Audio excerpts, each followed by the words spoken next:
Le MSM présente Qui la vérité? Qui la vérité? Une mission basée sur les questions parlementaires et ça qui passait dans le Parlement. Masse fait tomber, la vérité est éclatée.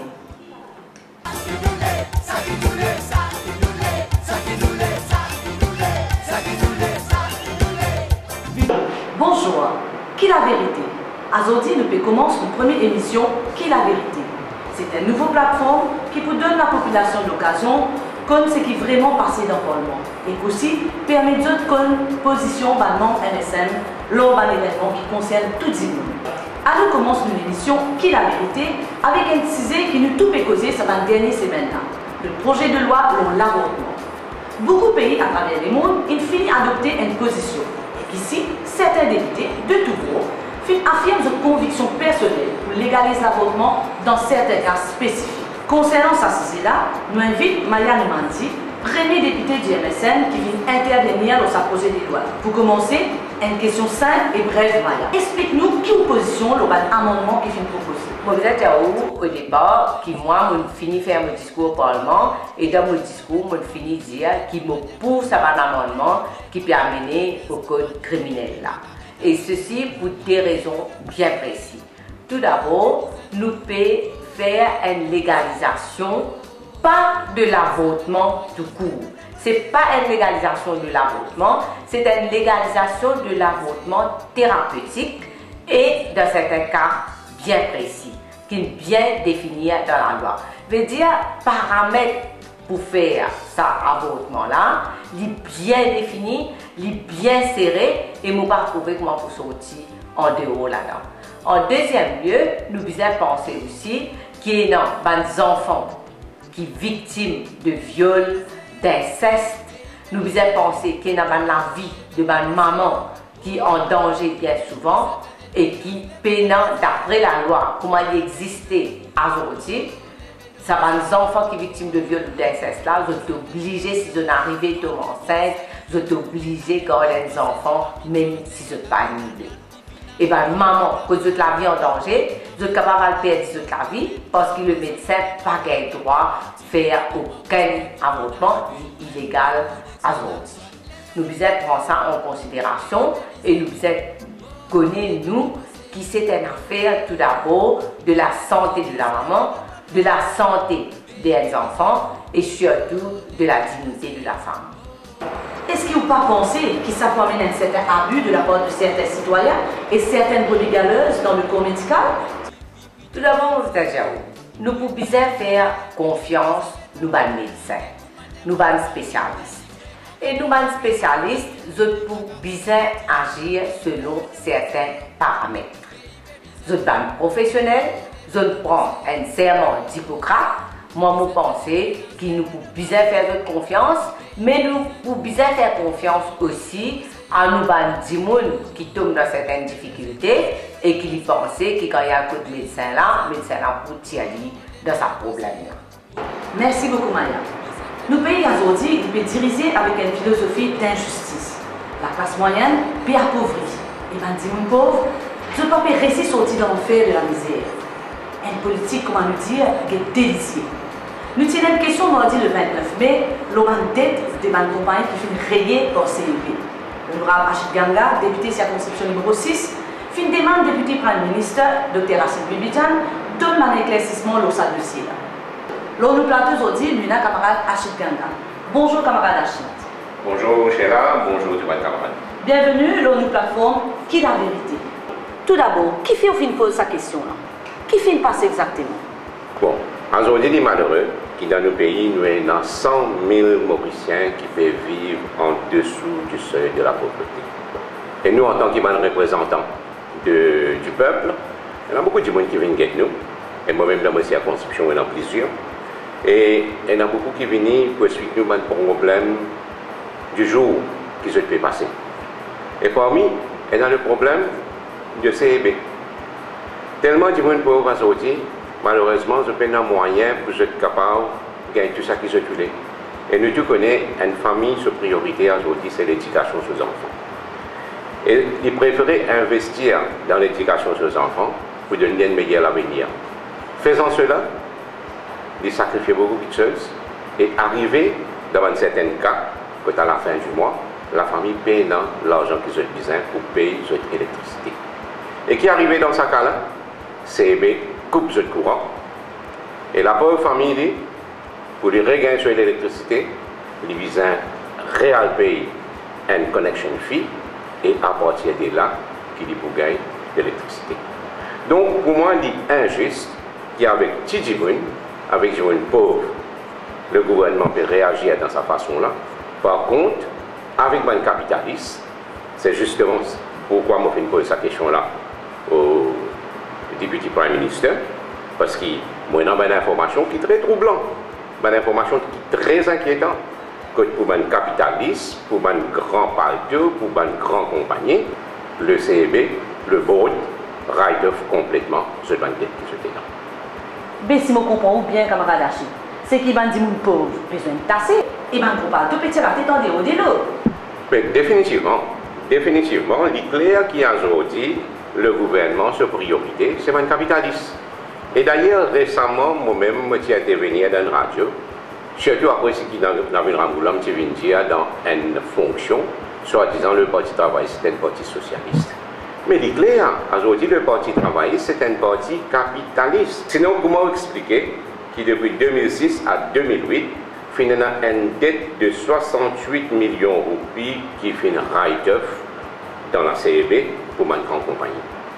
Et ce n'est pas moi qui dis ça. C'est la réponse que le ministre même finit de donner dans le Parlement.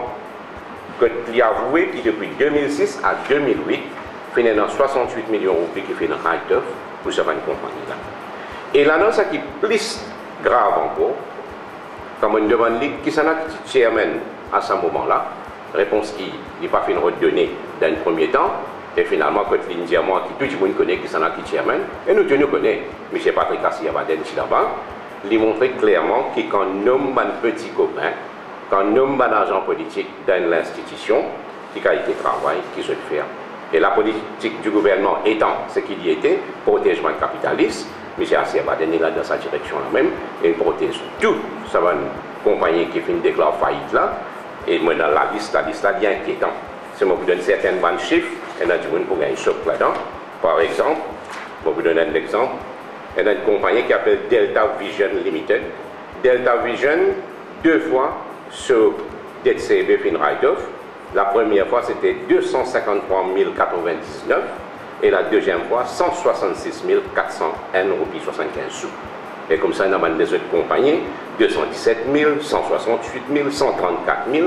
Mais quand nous gagnons ce chiffre-là, il fait nous tracasser qui peut arriver ça petit monde-là dans l'avenir. Eh bien, ma camarade, vous entendez une révélation choquante qui camarade Hachi vient dire nous. Après ce gouvernement-là, vient dire putting people first. Mais il est clair aujourd'hui, qui catégorie people les people first et où le petit peuple, les sous-tombés. Qui la vérité? Qui la vérité? Qui la vérité? Eh bien, le prochain thème, il concerne nos services de santé. Et il y a un autre sujet important qui vient soulever. Nous, leaders, camarades de Diagna, viennent poser une question pertinente au ministre de l'Intégration sociale, Souraine Dayal, mardi le 29, le programme contraception qui vient mettre en place par le National Empowerment Programme. Bonjour, camarades leaders. Bonjour. Bienvenue dans notre plateforme Qui la vérité. Au fin soulève un problème important concernant la campagne contraception NEF. Mais les temps m'écoute réponse ministre Souraine Dayal dans le Parlement, la population n'a pas gagné l'information qui est bizarre. Mais moi, je suis content de poser une question. Est-ce qu'il est capable d'éclaircir nous l'appréhension qui est dans ce programme-là? Quand nous cause contraception et quand nous cause n'importe qui programme contraception, il est toujours besoin d'une base volontaire. Nous ne sommes pas capables d'imposer quoi que ce soit l'eau, bonne jeune fille ou bien l'eau, bonne madame. Et comment nous en plein débat justement en ce qui s'agit de l'avortement, les bons qui exposent certaines choses au public récemment. NEF prend la décision pour venir de l'avant avec un programme, la contraception, et qui peut target uniquement les plus misères. Et là, tu peux en retour donner une shopping voucher de 1500 roupies et ça, bon, de NEF inapprouvé avec le consentement du ministre d'alors, Xavier Luc Duval. Alors c'était clair qu'il vient de l'avant avec un programme uniquement pour ces aspects fertilité de 10 catégories de ban mauriciennes dans ce pays-là, en l'occurrence 10 ban pauvres. Et vous trouvez ça scandaleux qui, au lieu vraiment faire une campagne pour valoriser et pour faire du monde et pour sensibiliser du monde, le ban thème pareil, alors il vient de l'avant pour vraiment ces aspects fertilité de certaines madames.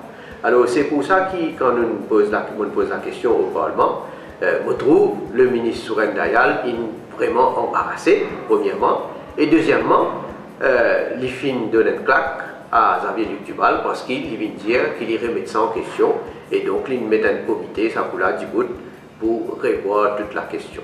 Et il bon qui donc les peuples connaissent sa vérité là.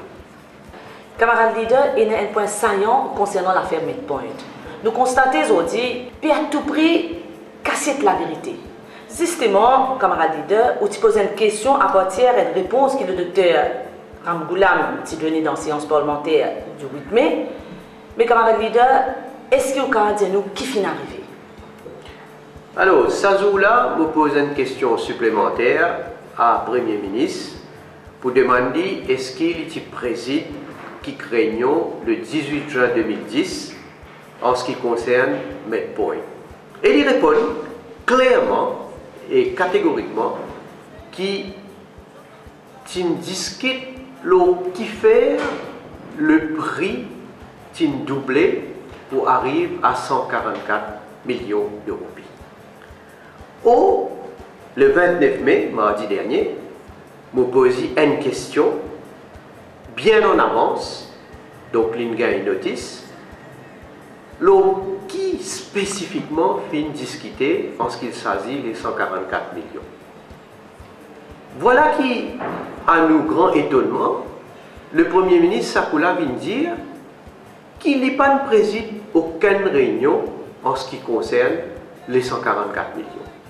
Donc, première conclusion déjà, c'est qu'il finit à le Parlement en derrière, un coup, une cause a été causée, quand implicitement, les Vindiens disent président de réunion, quand tu peux causer ça fait 144 millions, et là, les Vindiens non, ils pas fin président aucune réunion, les 144 millions. Donc, déjà clairement, fait cause mentir. Mais deuxièmement, il interpelle nous beaucoup, parce que j'ai envie de connaître qui manière le Premier ministre n'arrive qu'on le prix de 144 millions le 18 juin 2010, alors qu'évaluation in faire bien après, alors que M. Bissessor même, il fait une évaluation bien après, donc comment il finit con la question de 144 millions. Maintenant, on trouve aussi l'attitude du speaker qui fait un empêchement, pose une question additionnelle, il évoque certaines raisons, mais moi, je demande à la population qui fait Nabin Ramgoulam pas dire une vérité, qui fait un peu casser, qui fait pas donner toute bonne information au public, et surtout dans sa cas-là, je trouvais qu'il m'a paniqué quand il fait sens sur bonne version.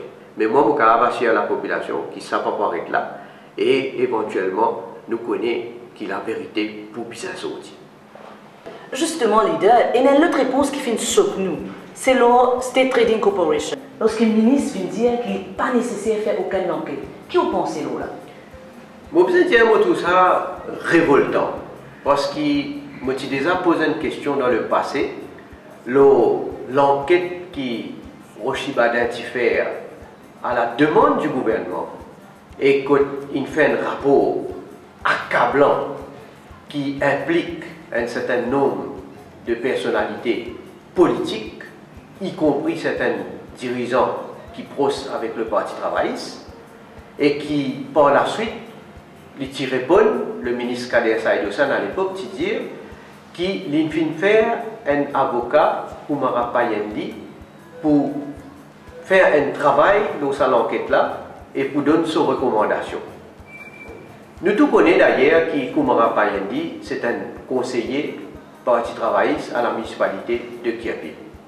Mais même ça, le 5 décembre de l'année dernière, le ministre Kader Saïd Hossein gagne le rapport de Koumara Payandi et il répond à mes questions pour dire que le gouvernement vient mettre une enquête qui peut présider par un magistrat pour capable aller de l'avant avec une action qui vise à prendre.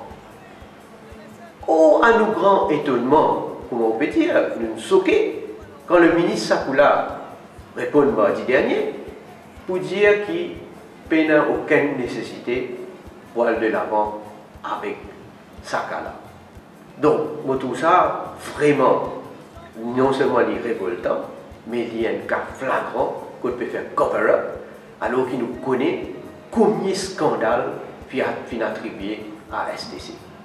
Mais en tout cas, encore une fois, les peuples basisés et va trouver qui manière, en ce qu'il s'agit du monde qui proche avec le Parti travailliste, ministre Parti travailliste, et dans cover-up, mais pour les autres du monde, au contraire, et dans persécution. Merci beaucoup, leader. À la prochaine, lors d'une émission Qui la vérité pour un autre dossier brûlant. Merci et fais-moi un plaisir pour venir au plateau. Bonnes camarades, à nous réfléchir un coup le cas au soir. Premier coup, le Premier ministre dit li parti là. Après, il vient dire où li là. Il dit où il y a un seul Rolex. Après, il vient dire où il y a deux, trois Rolex. Après, vous demandez la population qui nous besoin croire là-dedans. Qui la vérité? Qui la vérité? Qui la vérité? Qui la vérité? Qui la vérité? Nous invitons pour nos prochaines émissions Qui la vérité avec un dossier encore plus brillant. En nous ou pour connaître la vérité.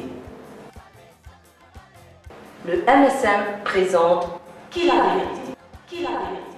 Qui la vérité? Qui la vérité? Une émission basée sur une question parlementaire et ça qui passait dans le Parlement. Masse fait tomber, la vérité éclate.